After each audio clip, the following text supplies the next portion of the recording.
Speaking series का ये आपका है लेसन 7, जिसमें हम लोग कुड का यूज करना सीखेंगे कि कुड कैसे यूज होता है और उसके एग्जांपल्स भी देखेंगे।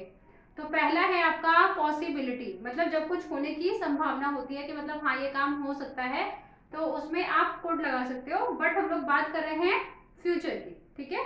जैसे वे कार से आएंगे, तो बात हो रही है फ्यूचर की ना कि वो लोग कार से आएंगे, तो लेकिन अब यहाँ पर आप कुड लगा सकते हो। They could come, they could come, कैसे आएंगे वो लोग? कार से आएंगे, तो बाय कार, ठीक है।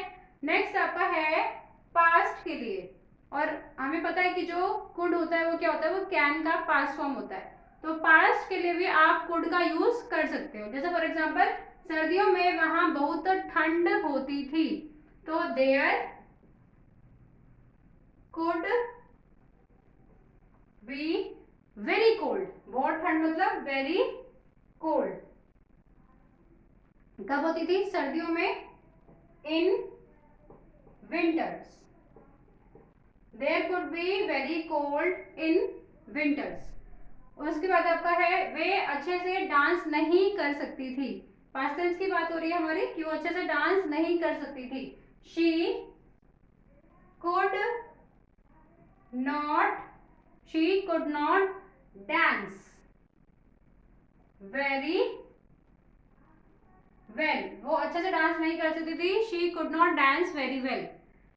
इसके बाद आपका है थर्ड वाला कि आप जब किसी से परमिशन मांग रहे हो, आज्ञा मांग रहे हो, लेकिन बहुत पोलाइटली, ज्यादा पोलाइटली आप उसमें अगर कुड लगा रहे हो, इसका मतलब बहुत ही ज्यादा पोलाइटली उससे परमिशन मांग रहे हो। जैसे फॉर एग्जांपल, क्या मैं एक सवाल पूछूं? इसमें हम लोग ऐसे ही बोल सकते हैं, मैं ask a question, that is also correct. या फिर इसमें ये बोल सकते हो कि could I ask a question. तो अगर आपने कुड लगाया, इसका मतलब कि बहुत ही पोलाइट वे में आपने बोला, could I ask a question, ठीक है।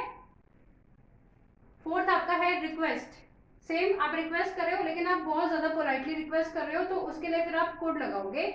मुझे मेरा बिल मिलेगा, तो कुड आई गेट, गेट भी लगा सकते हो, और यहाँ पे आप लोग हैव भी लिख सकते हो, कुड आई हैव और get my bill, could I get my bill.